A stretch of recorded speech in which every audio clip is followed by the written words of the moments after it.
ध्यान से सुनना।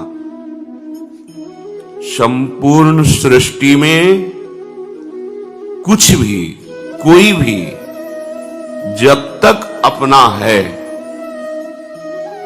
संपूर्णतया अपनापन अपने प्रभु को नहीं दिया, जो है उनका, उनको समर्पित नहीं किया, तब तक भगवदानंद का स्रोत नहीं खुलता।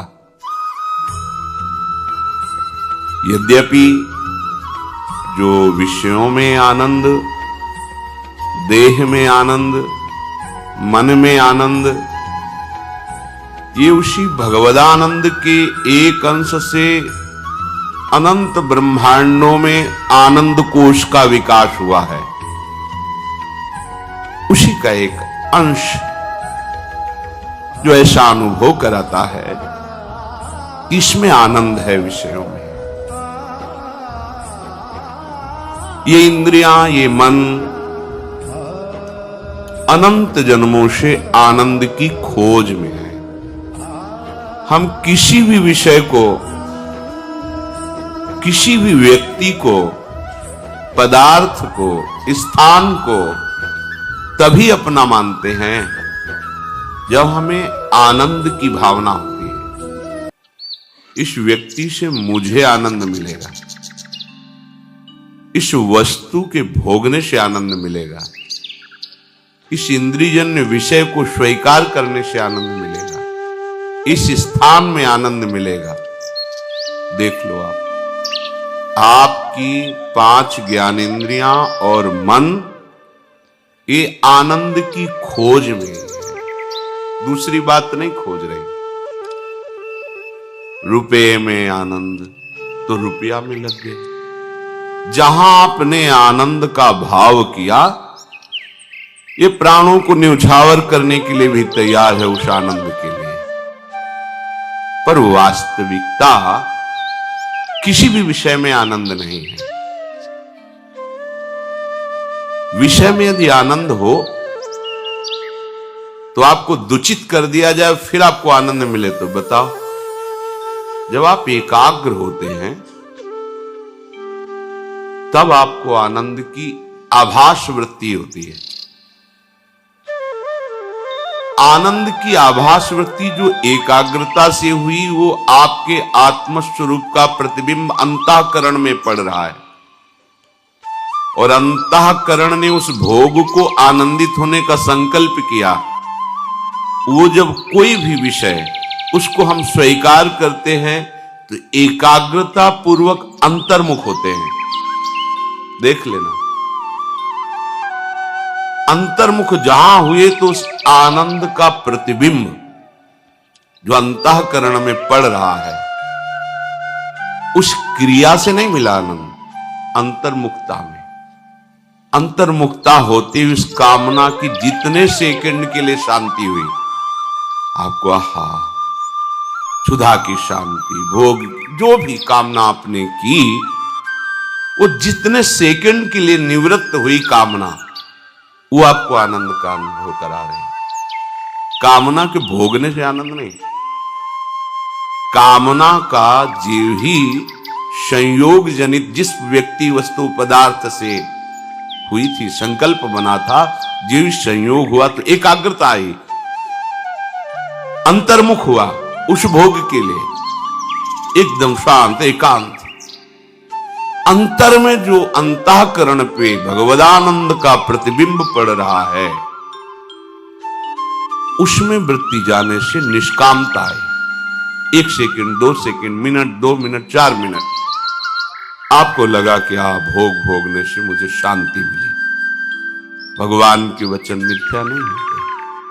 भगवान कहते हैं त्यागात् शान्तिरनन्तरम्, भोगों का त्याग करने से शांति प्राप्त होती है। हमें अनुभव हुआ भोग भोगने के बाद शांति, ऐसा नहीं है। भोग की कामना जितने सेकंड के लिए शांत हुई तो हमें महसूस हुआ कि हाँ, इसमें सुख है। हमारी उत्पत्ति, हमारा जीवन, हमारा लक्ष्य, हमारी परम गति आनंद है। इसीलिए हम सबकी खोज आनंद है। किसी को लगा कि अमुक व्यसन में आनंद है तो जीवन बर्बाद करके उस व्यसन में लग जाता है। जहां उसको आनंद का आभास होता है वहीं वो टूट पड़ता है। आनंदाशेव खल्विमानि भूतानि जायन्ते। श्रुति वेद कहते हैं आनंदास्येव खल्विमानि भूतानि जायन्ते। जितने प्राणी हैं ये सब आनंद से प्रकट हुए हैं। जैसे जितनी तरंगे हैं सब समुद्र की हैं, तो आनंद समुद्र प्रभु का जो अंश जीव है आनंद से प्रकट हुआ है। वो आनंद का अंश है, वो आनंद सिंधु का अंश है। क्योंकि जो प्रभु हैं वो आनंद समुद्र है, जो जीव है उनका अंश है, उनकी तरंग है। आनंद समुद्र की तरंग है ये आनंद सिंधु का अंश है। भूतानि जायन्ते, जितने भी जीव हैं ये सब आनंद से प्रकट हुए हैं। आनंदे जातानि जीवंती, ये आनंद में ही जीवित हैं। देख लो सब आनंद तुम्हें लगेंगे।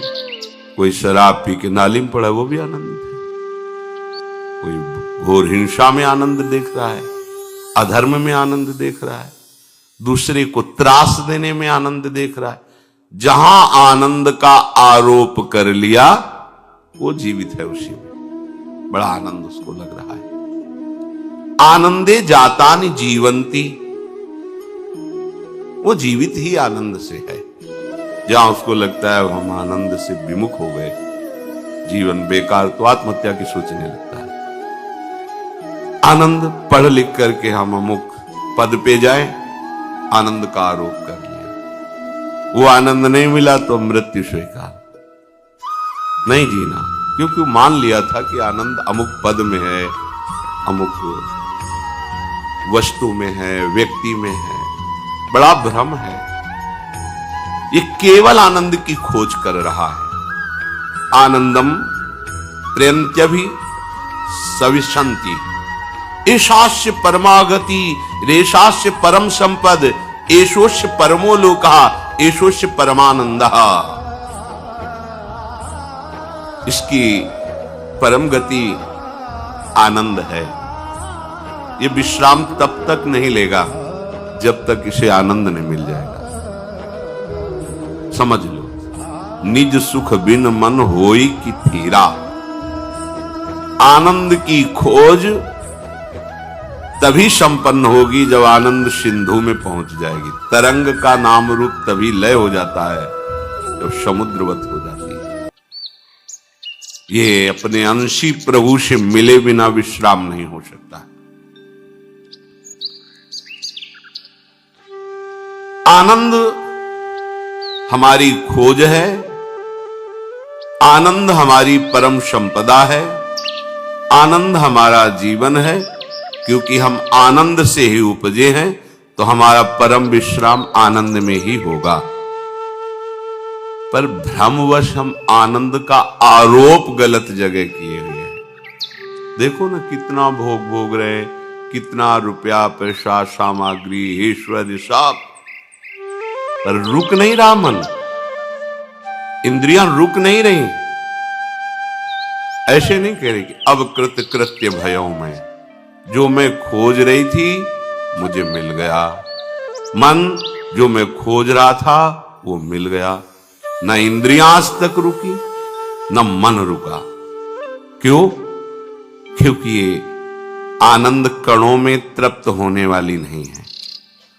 ये आनंद सिंधु के अंश है, तो आनंद सिंधु में ही जब गोते लगाएंगे तब ये निकलता है। अब कछुनाथ न चाहिए मोरे। एक पल भर भी कोई बिना आनंद की खोज के नहीं है।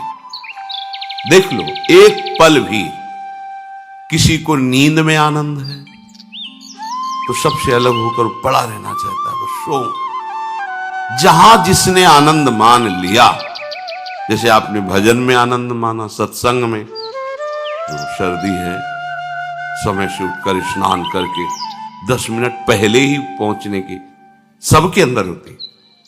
ऐसा लगता है 10 मिनट और पहले से सत्संग हो तो कथन श्रवण का और अधिक समय मिलेगा। जितनी देर हम अपने प्यारे की चर्चा करें, प्रभु के सिद्धांतों की चर्चा करें, जितनी देर हम सुने वो हमारा समय सार्थक है। जहां आनंद का आरोप है, राजी है इंद्रिया, वही इंद्रिया तो है ना जो नींद में सुख लेना चाहती, विषयों में सुख लेना चाहती। कौन चाहेगा कि गर्म कम्बल और रजाई से हट करके नहा धो करके ऐसी हवा में ठंडी में चले? लेकिन इनको वो सुख अब लघु लगने लगा, क्योंकि इनकी भावना आ गई कि आनंद तो प्रभु की चर्चा में है। तो देखो केवल चर्चा ही है, उनकी चर्चा के लिए आप नींद त्याग कर सर्दी में अपनी स्नान आदि दिनचर्या करके घंटों पहले आकर के खड़े हो जाते हैं। ये क्या हुआ? आनंद की खोज सही दिशा में। अब वो जितने आनंद की वृत्तियां आपने मानी थी वो सब हे लगने लगी। सोते सोते पूरा जीवन चला गया। क्या सोना आप, चलो प्रभु के लिए जगो। हे नाथ, अब तो ऐसी कृपा हो ये जीवन निरर्थक जाने न पाए। ये मन न जाने क्या क्या बनाए, कल्पनाओं के पुल बांधता रहता है। कुछ बन न पाया मेरे बनाए, ऐसा जगा दो फिर सो न जाऊं, अपने को निष्काम प्रेमी बनाऊं। मैं आपको चाहूं और पाऊं, संसार का भय कुछ रह न जाए। हे नाथ, अब तो ऐसी दया हो जीवन निरर्थक जाने न पाए। उपासक का हृदय निश्चय करने लगता है कि अनेक जन्मों से जहां मैं खोज रहा था वहां तो मिला नहीं। सत्संग से हमें मार्ग मिला कि ये आनंद की खोज है। अब असावधानी ये होती कि वो इधर भी कदम बढ़ाता है, पर केवल इधर ही नहीं बढ़ाता, पूर्वाभ्यास उधर भी खोज जारी रखता है। इसलिए मार्ग आगे नहीं चल पाता है। दिशा तो मिल गई है, पर उसकी जो पूर्वाभ्यास जगत के भोगों में, व्यक्तियों में, वस्तुओं में, पदों में सुख खोजने की आदत है, वो छोड़ नहीं पा रहा। अगर छोड़ दे तो ये मार्ग कदम कदम पे परमानंद प्रकट करने वाला है। जो भागवती आध्यात्मिक ये प्रेम पथ है, कदम लक्ष्य प्राप्त होने की तो बात जाने दो, मार्ग ही इतना सुखद है। कदम कदम पर आनंद की अनुभूति होती है।